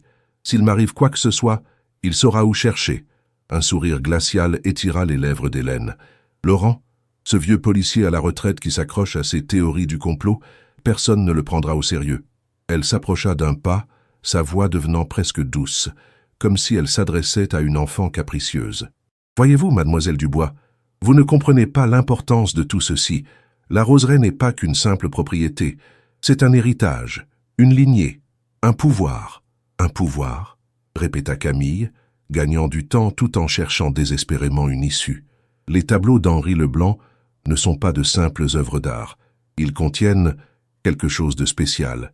Quelque chose qui a attiré notre famille depuis plus d'un siècle. Soudain, des pas précipités retentirent dans l'escalier et la voix d'Adrien tonna dans l'obscurité. « Hélène, arrête !» Il apparut, essoufflé, le visage déformé par l'angoisse. Derrière lui se tenait Maurice, l'air défait. « Adrien, mon frère !» soupira Hélène sans se retourner. « Toujours à intervenir au mauvais moment, comme avec Émilie. »« C'était donc bien toi !» murmura-t-il, la voix brisée. J'ai toujours refusé de le croire, malgré les indices, malgré mes doutes. Ma propre sœur, une meurtrière. Une gardienne, corrigea Hélène avec une conviction inquiétante. Je protège notre héritage, comme tu aurais dû le faire. Elle se tourna enfin vers lui, son visage transformé par une détermination farouche. Tu sais ce qui arrive à ceux qui découvrent la vérité sur la roseraie. Le comte l'a compris. Notre père aussi. Pourquoi pas toi? Adrien s'avança lentement, les mains tendues en signe d'apaisement. « Hélène, c'est fini. Maurice a appelé la police. Ils seront bientôt là. » Cette information sembla déstabiliser Hélène, qui jeta un regard accusateur au vieil homme. « Maurice, après tout ce que notre famille a fait pour toi, j'ai fait ce que j'aurais dû faire il y a 5 ans, madame, » répondit simplement le jardinier, la voix tremblante mais déterminée. Profitant de cette diversion, Camille tenta de se faufiler vers l'escalier, mais Hélène fut plus rapide. D'un geste vif, elle sortit un petit revolver de sa poche et le pointa sur Camille. Personne ne bouge. La tension était palpable. Adrien fixait sa sœur avec un mélange de chagrin et d'horreur. « Hélène, je t'en prie, n'aggrave pas ton cas. »« Mon cas » ricana-t-elle amèrement. « Mon cas était déjà désespéré le jour où notre père m'a montré les tableaux et m'a expliqué notre devoir envers eux. Le jour où j'ai compris que notre famille était liée à cette malédiction. » Elle agita son arme vers les archives. « Tout est là, le pacte du comte avec le blanc. Comment il a séduit sa muse, Émilie Durand. Comment il l'a tuée quand elle a voulu rompre. Comment Leblanc a découvert la vérité et a tenté de détruire les tableaux avant d'être lui aussi éliminé. » Son regard se perdit dans le vague, comme si elle contemplait un passé lointain. Ces tableaux ne sont pas ordinaires. Ils capturent plus que des images. Ils capturent des âmes. Adrien secoua la tête, désolé. « Hélène, ce ne sont que des superstitions. Des histoires que notre père te racontait pour te faire peur. »« Des superstitions » cracha-t-elle. « Alors pourquoi ta précieuse Émilie ressemblait-elle tant à l'Émilie du tableau? Pourquoi a-t-elle commencé à avoir des visions, des cauchemars, dès qu'elle a emménagé ici? Pourquoi s'est-elle dirigée vers l'étang cette nuit-là, comme attirée par une force invisible? » Un silence pesant s'installa. Camille repensa au journal d'Émilie Valmont, à ses cauchemars récurrents, à cette sensation de tomber infiniment, à cette phrase finale « L'étang m'appelle, je ne peux plus résister. »« Tu ne l'as pas tuée » murmura Adrien, comme s'il venait de comprendre quelque chose d'essentiel. Hélène eut un rire dénué de joie. « Si, je l'ai tuée, mais elle était déjà perdue. Le tableau l'avait choisie, comme il a choisi toutes les Émilies avant elle. » Son regard se posa sur Camille, avec une lueur de folie. « Et maintenant, il t'a choisi, toi. » La terreur s'empara de Camille. Les paroles d'Hélène étaient celles d'une démente. Et pourtant, depuis son arrivée à la roseraie, elle s'était sentie étrangement attirée par l'étang, fascinée par le tableau, comme si une part d'elle-même reconnaissait quelque chose dans cette image mélancolique. « C'est ridicule, » parvint-elle à articuler. « Je ne m'appelle même pas Émilie. » Hélène sourit, d'un sourire qui n'atteignait pas ses yeux. « Non, mais tu t'appelles Camille, comme Camille Leblanc, la fille qu'Henri et Émilie Durand ont eue ensemble, l'enfant que le comte a fait disparaître après avoir tué ses parents. Le cycle continue, mademoiselle Dubois. Il continuera toujours. » Des sirènes retentirent au loin, se rapprochant inexorablement de la roseraie. Hélène regarda vers l'escalier, puis Camille, puis son frère, comme si elle évaluait ses options. « Je ne finirai pas en prison, » déclara-t-elle fermement. « Les Valmont ont une autre façon de disparaître. » Avant que quiconque puisse réagir, elle se précipita vers l'escalier et s'enfuit en courant. Adrien se lança à sa poursuite, suivi par Maurice qui aidait Camille encore sous le choc. Quand ils émergèrent à l'air libre, le jardin était baigné dans la lumière bleue des gyrophares. Plusieurs voitures de police étaient garées devant la maison et l'inspecteur Laurent dirigeait ses anciens collègues, visiblement ravis d'être de retour en service. « Où est-elle » cria Adrien, scrutant frénétiquement les environs.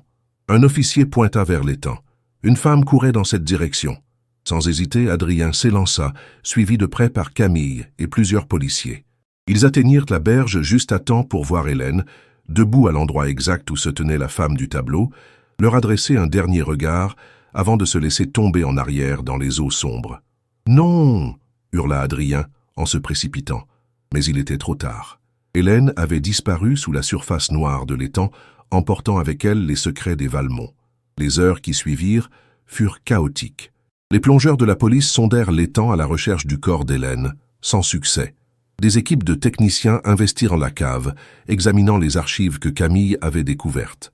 L'inspecteur Laurent, officiellement réintégré pour superviser l'enquête, recueillit les témoignages de chacun.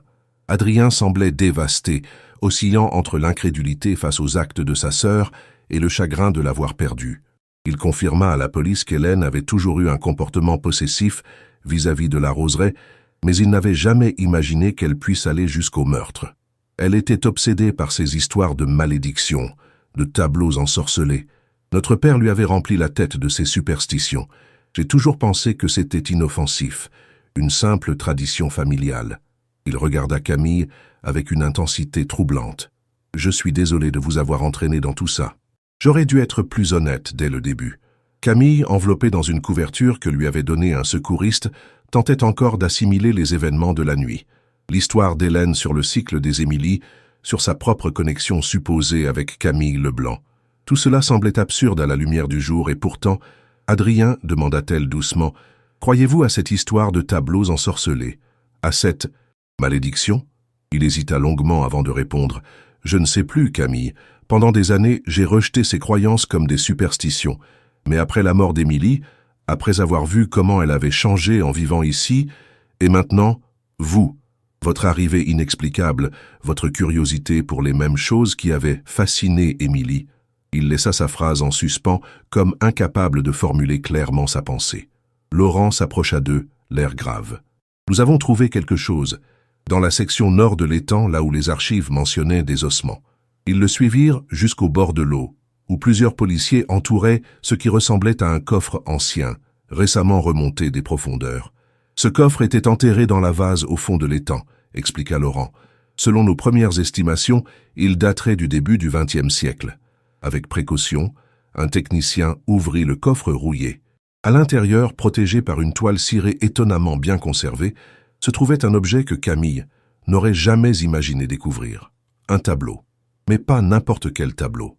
Un autoportrait d'Henri Leblanc, réalisé avec le même style caractéristique que les œuvres de la galerie. L'artiste s'y représentait tenant dans ses bras une petite fille aux boucles brunes, tandis qu'une femme, Émilie Durand sans doute, se tenait à leur côté, une main protectrice posée sur l'enfant. Au dos de la toile, une inscription à la plume. « Pour ma fille Camille. Qu'elle connaisse la vérité quand le temps sera venu. » Camille sentit un étrange frisson la parcourir, comme si une pièce manquante d'un puzzle ancestral venait soudain de trouver sa place. « Le comte n'a pas réussi à détruire tous les tableaux, » murmura Adrien. « Leblanc a réussi à cacher celui-ci avant de disparaître. » Laurent examina le tableau avec attention. Cela confirmerait l'histoire d'un meurtre déguisé en suicide, il y a plus d'un siècle, et possiblement la disparition d'une enfant.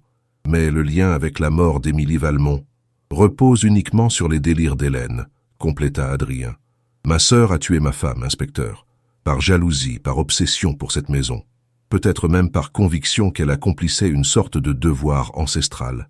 Mais il n'y a pas de malédiction, pas de tableaux ensorcelés. Juste une tragique histoire de folie et d'obsession familiale. Pourtant, alors qu'il prononçait ces mots, son regard croisa celui de Camille, et elle y lut un doute persistant. Un doute qu'elle partageait malgré elle, car au fond de son cœur, elle sentait que quelque chose d'inexplicable la liait à cette maison, à ces tableaux, à cette histoire. Comme si elle avait toujours été destinée à venir ici, à découvrir ses secrets enfouis. Comme si, d'une certaine façon, elle rentrait enfin chez elle. Une semaine s'était écoulée depuis les événements dramatiques de la roseraie. Le corps d'Hélène n'avait toujours pas été retrouvé, malgré les recherches approfondies menées dans l'étang et ses environs, comme si la propriété avait décidé de garder ce dernier secret. Camille avait temporairement emménagé dans un petit hôtel de Vernon, le temps que l'enquête se poursuive. La roseraie était désormais un lieu scellé par la police, chaque recoin minutieusement examiné à la recherche d'indices supplémentaires sur les crimes d'Hélène et sur l'histoire centenaire qui semblait lier les lieux à une succession de tragédies. Ce matin-là, assise à la terrasse d'un café, Camille feuilletait distraitement un journal local qui consacrait sa une à l'affaire de la roseraie, comme on l'appelait désormais. L'article retraçait les événements récents, mais évoquait également la possibilité d'un cold case, remontant au début du siècle, avec la découverte des ossements dans l'étang, qui s'étaient révélés être ceux d'un homme adulte, probablement Henri Leblanc. Son téléphone vibra, indiquant un message d'Adrien. « Pouvons-nous nous voir aujourd'hui? J'ai quelque chose à vous montrer. Important. » Ils ne s'étaient pas parlé depuis 3 jours, chacun tentant d'assimiler à sa manière le choc des révélations. Camille hésita avant de répondre, partagée entre sa méfiance persistante et une curiosité plus forte encore. Finalement, elle accepta le rendez-vous, proposant un lieu public, ce même café, par prudence. Adrien arriva 1 heure plus tard. Il semblait avoir vieilli de 10 ans en 1 semaine. Des cernes profonds soulignaient ses yeux, et sa silhouette habituellement élégante paraissait voûtée sous le poids des événements. « Merci d'avoir accepté de me voir, » dit-il en s'asseyant face à elle. « Je comprendrais que vous ne vouliez plus rien avoir à faire avec moi ou la roseraie. » Camille l'observa attentivement, cherchant dans ses traits une réponse à la question qui la tourmentait depuis des jours. Avait-il su, ou au moins soupçonné, ce que sa sœur avait fait à Émilie? « La police vous considère-t-elle toujours comme un suspect ?» demanda-t-elle directement. Adrien secoua la tête. « Non, Laurent a trouvé des preuves irréfutables de ma présence à Paris le jour où vous avez rencontré Hélène à la Roseraie. Et Maurice a confirmé qu'Hélène agissait seule la nuit de la mort d'Émilie. Il sortit une enveloppe de sa veste et la posa sur la table. Mais je ne suis pas venu pour parler de l'enquête. J'ai trouvé ceci dans les affaires personnelles d'Hélène. Elle possédait un appartement à Paris que j'ignorais. La police l'a perquisitionné hier. Camille ouvrit l'enveloppe avec précaution. Elle contenait plusieurs documents. Un certificat de naissance jauni par le temps, des coupures de presse anciennes et une photographie en noir et blanc montrant une jeune femme tenant un bébé. Le certificat de naissance de Camille Leblanc, expliqua Adrien, né en 1907 de Henri Leblanc et Émilie Durand. La photo a été prise quelques mois avant leur disparition. Camille examina la photographie avec attention. La ressemblance entre Émilie Durand et Émilie Valmont était effectivement frappante. Les mêmes traits fins, les mêmes yeux mélancoliques, la même cascade de cheveux noirs. Et ceci, poursuivit Adrien, en lui tendant une coupure de journal datée de 1908, est l'acte d'adoption de Camille Leblanc par une famille de Rouen, après la mort accidentelle de ses parents, une famille nommée Dubois. Camille sentit un frisson glacé parcourir son échine. Dubois, son nom de famille. C'est une coïncidence, balbutia-t-elle. Dubois est un nom très courant en France. Adrien acquiesça. Bien sûr, tout comme c'est une coïncidence si vous êtes restauratrice d'art, spécialisée dans l'impressionnisme.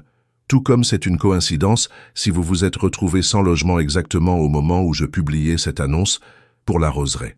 Son ton n'était pas accusateur, mais empli d'une sorte d'émerveillement inquiet. « Essayez-vous de me dire, » demanda Camille sur la défensive, « que je serais quoi, la descendante de Camille Leblanc? Que tout ceci était prédestiné? Je ne sais pas ce que j'essaie de dire, » admit Adrien. « J'ai passé ma vie à rejeter les superstitions d'Hélène et de mon père, à considérer leurs histoires de tableaux ensorcelés et de malédictions familiales comme des divagations. Même après la mort d'Émilie, même après avoir remarqué sa ressemblance avec le portrait, j'ai refusé de croire à autre chose qu'à des coïncidences. » Il la fixa intensément. « Mais vous, Camille, votre arrivée à la Roseraie, votre connexion immédiate avec les lieux, votre fascination pour le tableau, votre intuition qui vous a mené exactement là où il fallait chercher, comment expliquer tout cela rationnellement ?» Camille ne savait que répondre. Elle-même avait ressenti, dès son arrivée à la Roseraie, cette étrange familiarité, cette sensation inexplicable d'être exactement là où elle devait être, comme si une partie d'elle-même, enfouie depuis toujours, s'éveillait enfin au contact de ces lieux. « Que disaient-elles exactement, ces superstitions familiales ?» demanda-t-elle finalement. Adrien hésita, puis se lança dans un récit qu'il semblait avoir longtemps réprimé. Selon la légende transmise dans notre famille, le comte de Merville aurait passé un pacte avec Henri Leblanc. Le peintre était alors un artiste inconnu, désargenté. Le comte lui a offert le gîte à la Roseraie et un soutien financier en échange de tableaux qui captureraient l'essence des lieux. Il but une gorgée de café avant de continuer. Leblanc s'est mis au travail, créant des paysages d'une beauté saisissante. Puis il a rencontré Émilie Durand, une jeune paysanne du village, et en est tombé éperdument amoureux. Elle est devenue sa muse, son modèle exclusif. C'est là que les choses ont commencé à déraper. Le comte serait tombé amoureux d'elle aussi, suggéra Camille, anticipant une histoire classique de rivalité amoureuse. Pas exactement. Selon la légende, le comte s'est aperçu que les tableaux de Leblanc avaient un pouvoir étrange. Les personnes représentées semblaient changer, comme si leur essence était véritablement captée par la peinture, une partie de leur âme transférée sur la toile. Adrien eut un sourire gêné, conscient de l'absurdité apparente de ce récit. Le comte aurait alors exigé que Leblanc peigne Émilie d'une certaine façon, dans une pose spécifique, au bord de l'étang. Un tableau destiné à la servir, en quelque sorte, à la lier au domaine pour toujours. « Le grand tableau de la galerie », murmura Camille. « La femme en blanc. » Exactement. Mais Leblanc aurait compris les intentions du comte et tenté de détruire son œuvre. Une lutte s'en serait suivie au cours de laquelle Émilie Durand se serait noyée dans l'étang, poussée par le comte ou tombée accidentellement. La légende varie sur ce point. Et Leblanc, tué par le comte, puis enterré discrètement dans l'étang. Quant à leur fille, Camille, le comte l'aurait confiée à une famille de Rouen, s'assurant ainsi qu'elle ne découvrirait jamais la vérité sur ses parents. Adrien marqua une pause, observant la réaction de Camille avant de poursuivre. Mais la malédiction était lancée. Selon la légende, le tableau inachevé d'Émilie au bord de l'étang exercerait depuis une attraction fatale sur les femmes qui lui ressemblent. Comme si l'œuvre cherchait à se compléter, à capturer l'essence qui lui avait échappé. Et vous pensez que votre femme... Je ne sais plus quoi penser, avoua Adrien. Émilie avait effectivement une ressemblance troublante avec le portrait, et dès notre installation à la roseraie, elle a commencé à changer. Des cauchemars, des moments d'absence où elle se dirigeait vers l'étang comme en transe. J'ai mis cela sur le compte de sa dépression, de son traitement médicamenteux. Mais maintenant, il se tut submergé par l'émotion. « Et moi ?» demanda doucement Camille. « Où est-ce que je me situe dans cette histoire ?» Adrien la regarda longuement avant de répondre. « Si l'on en croit les documents trouvés chez Hélène, vous pourriez être une descendante directe de Camille Leblanc, ce qui expliquerait votre connexion avec la roseraie, avec le tableau. Mais je ne ressemble pas à Émilie, objecta Camille, ni à celle du tableau, ni à votre femme. Oh non, concéda Adrien, votre lien serait différent. Selon les notes d'Hélène, vous seriez venu pour briser le cycle, pour libérer les âmes prisonnières du tableau. Camille se sentit soudain étourdie, comme si la réalité se déformait autour d'elle. Cette histoire était folle, irrationnelle, et pourtant, quelque chose en elle y résonnait, comme une vérité longtemps oubliée qui refaisait surface. « Qu'attendez-vous de moi exactement ?» demanda-t-elle, la voix légèrement tremblante. Adrien sortit une dernière chose de sa poche, une clé. « La roseraie vous appartient désormais, » annonça-t-il simplement. « J'ai signé les papiers hier. Je ne peux plus y vivre, pas après tout ce qui s'est passé, et quelque chose me dit que cette propriété vous a toujours attendu. » Camille fixa la clé, stupéfaite. « Je ne peux pas accepter, c'est de la folie. »« Peut-être, » admit-il avec un pâle sourire, « mais après tout ce que nous avons vécu, la folie semble presque logique, non ?» Avant qu'elle puisse protester davantage, il se leva. « La police libérera les lieux dans 2 jours. Prenez ce temps pour réfléchir. La clé est à vous, quoi que vous décidiez. » Sur ces mots, il déposa un léger baiser sur sa joue et s'éloigna, la laissant seule avec ses questions sans réponse et une décision impossible à prendre. Le surlendemain, après 2 nuits d'insomnie et d'intenses réflexions, Camille se retrouva devant le portail de la roseraie, la clé d'Adrien à la main. Elle avait finalement décidé de revenir, ne serait-ce que pour mettre un point final à cette étrange histoire qui semblait l'avoir choisie comme protagoniste. La propriété était silencieuse, abandonnée par les policiers qui avaient retiré leur scellé. Seul Maurice était resté, fidèle gardien d'un domaine désormais sans maître. « Mademoiselle Camille » l'accueillit-il avec un sourire triste. « Je savais que vous reviendriez. Juste pour quelques heures, » précisa-t-elle, encore incertaine de ses intentions. Le vieil homme hocha la tête, sans chercher à la convaincre du contraire. « Monsieur Valmont m'a demandé de vous remettre ceci avant son départ pour l'étranger. » Il lui tendit une enveloppe similaire à celle qu'Adrien lui avait déjà donnée au café. À l'intérieur, elle trouva une simple note manuscrite. « Le tableau attend sa libération, vous saurez quoi faire. » Intriguée et légèrement agacée par ces instructions cryptiques, Camille se dirigea vers la galerie du premier étage. Là, dans la lumière douce qui filtrait à travers la verrière, le grand tableau d'Émilie au bord de l'étang semblait l'attendre, comme un vieux témoin patient. En s'approchant, elle remarqua quelque chose qu'elle n'avait pas vu lors de sa première visite. Des détails inachevés dans la composition. Le reflet d'Émilie dans l'eau était à peine esquissé, comme si le peintre avait été interrompu avant de pouvoir compléter son œuvre. Une pensée folle traversa soudain l'esprit de Camille. Et si le tableau était réellement incomplet? Et si c'était là, dans cette imperfection, que résidait le pouvoir supposé de l'œuvre? Sans réfléchir davantage, elle retourna dans sa chambre et récupéra son sac, où elle gardait toujours quelques outils de restauration, une habitude professionnelle qu'elle n'avait pas abandonnée malgré sa situation précaire. De retour dans la galerie, elle installa un chevalet près du tableau et commença à examiner attentivement la toile, analysant la technique, les pigments utilisés, la texture des coups de pinceau. Henri Leblanc avait un style particulier, mais après des années à restaurer des œuvres impressionnistes, Camille se sentait capable de reproduire sa technique. Sans trop savoir pourquoi, guidée par une intuition profonde, elle entreprit de compléter le reflet d'Émilie dans l'eau, ajoutant les détails manquants avec une précision surprenante, comme si ses mains étaient guidées par une mémoire qui n'était pas la sienne. Les heures passèrent sans qu'elle s'en aperçoive, plongée dans une transe créatrice. Le soleil commençait à décliner lorsqu'elle posa enfin son pinceau, contemplant son travail avec un mélange de satisfaction et d'étonnement.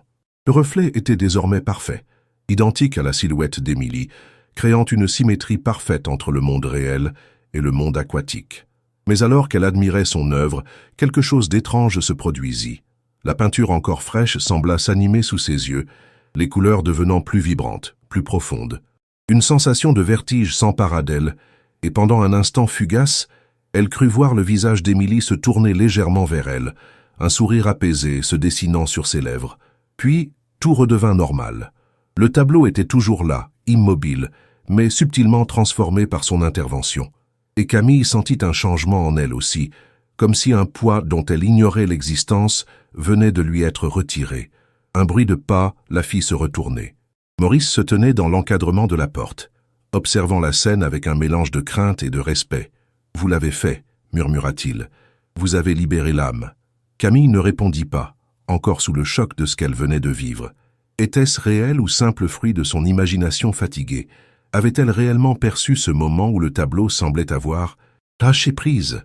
Sans un mot, elle quitta la galerie et se dirigea vers l'étang, poussée par une impulsion qu'elle ne cherchait plus à comprendre.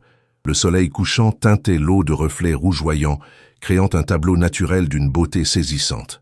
S'asseyant à l'endroit exact où Émilie était représentée dans le tableau, Camille contempla l'eau paisible. Pour la première fois depuis son arrivée à la roseraie, elle ne ressentait plus cette attraction inquiétante, cette fascination morbide pour les profondeurs sombres. L'étang n'était plus qu'un étang, beau, serein, mais dépourvu de ce pouvoir mystérieux qui semblait l'avoir habité jusque-là. C'est alors qu'elle aperçut quelque chose qui flottait à la surface, non loin de la berge. S'approchant prudemment, elle découvrit un petit objet métallique qui brillait dans la lumière du crépuscule.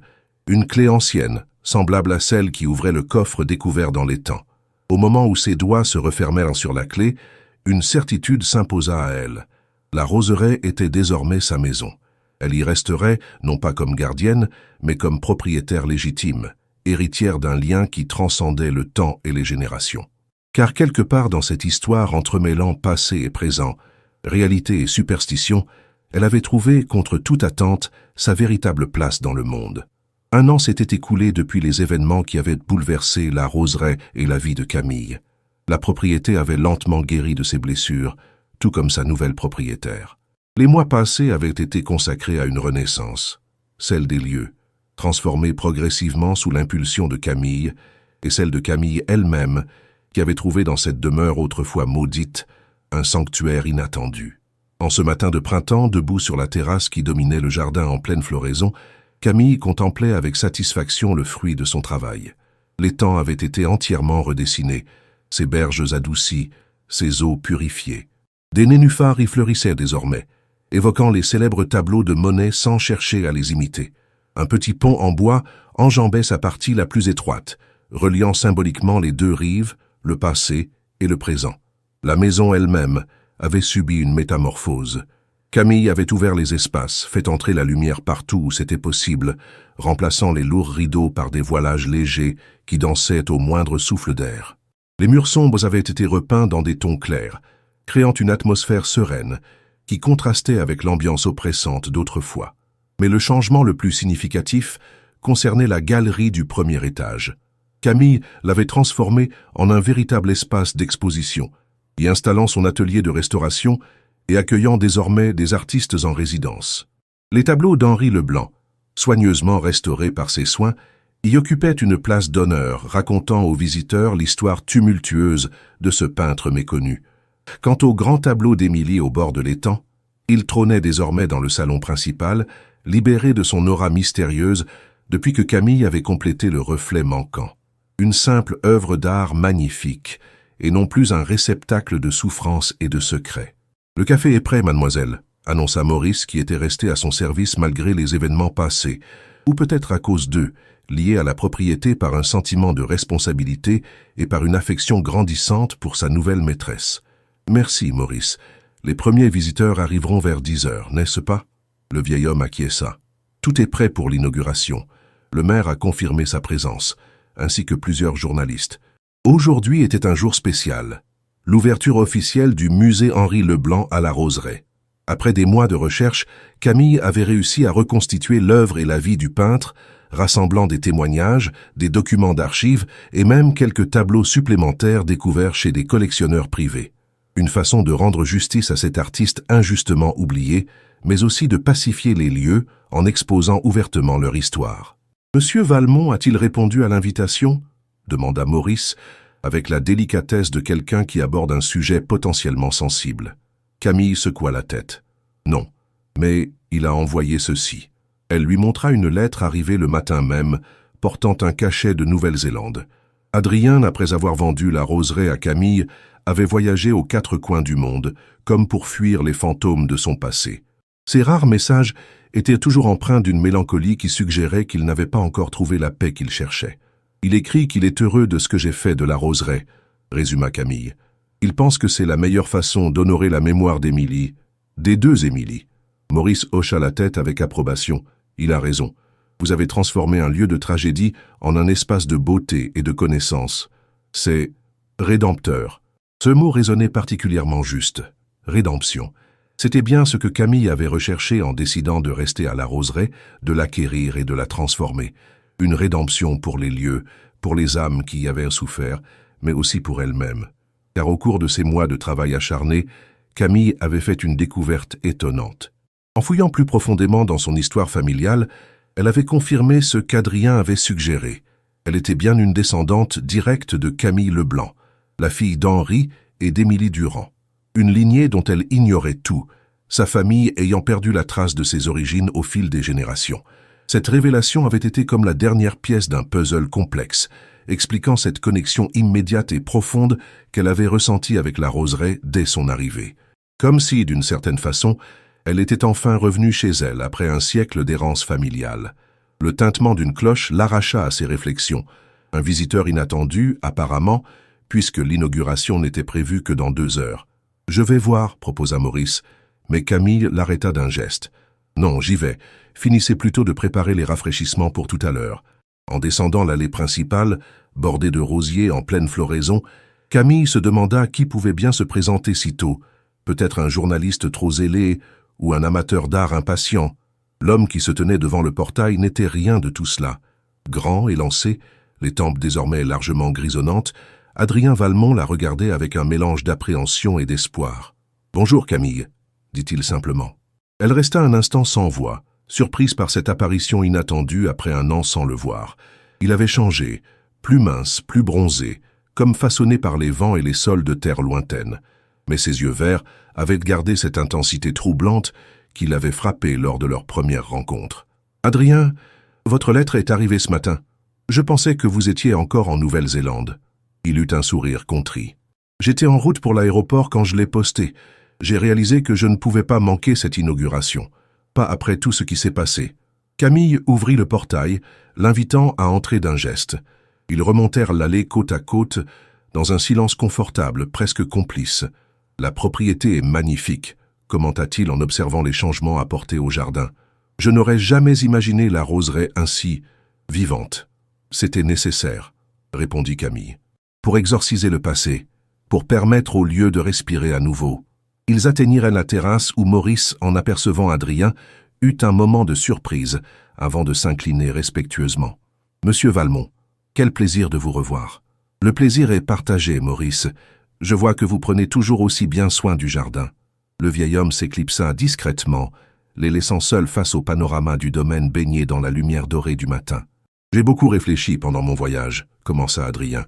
« À Émilie, à Hélène, à vous, à la façon dont nos vies se sont entremêlées à travers le temps, comme guidées par une force invisible. » Il marqua une pause, cherchant ses mots. « Pendant longtemps, j'ai considéré la roseraie comme maudite, un lieu qui m'avait pris ma femme, ma sœur, ma paix. Mais aujourd'hui, en la voyant transformée par vos soins, je comprends que ce n'était pas une malédiction, mais un chemin qui devait mener jusqu'à vous. » Camille l'observait attentivement, touché par sa vulnérabilité et sa sincérité. « Croyez-vous toujours aux coïncidences ?» demanda-t-elle doucement. Adrien sourit. « Non, plus maintenant. J'ai appris à accepter que certaines choses dépassent notre entendement rationnel, que parfois le destin, ou quel que soit le nom qu'on lui donne, a ses propres plans pour nous. » Il se tourna vers elle, son regard plus intense que jamais. « Je ne suis pas revenu uniquement pour l'inauguration, Camille.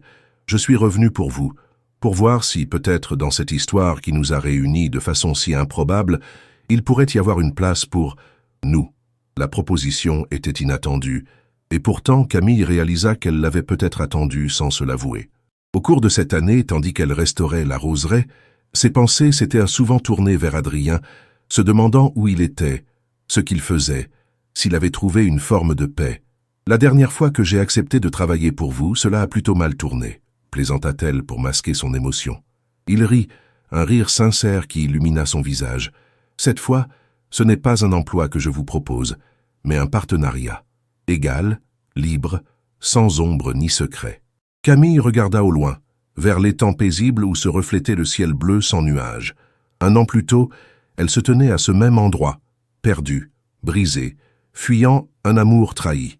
Aujourd'hui, elle était forte, accomplie, maîtresse de son destin. « La roseraie a besoin d'un écrivain, dit-elle finalement, pour raconter son histoire complète, au-delà des faits historiques que j'ai pu rassembler, pour lui donner une voix. » Les yeux d'Adrien s'éclairèrent, comprenant l'invitation implicite. « Et cet écrivain aurait-il un logement sur place ? » « Il y a une dépendance charmante près du verger, » répondit Camille avec un sourire. « Elle aurait besoin de quelques travaux, mais elle offre une vue imprenable sur le jardin.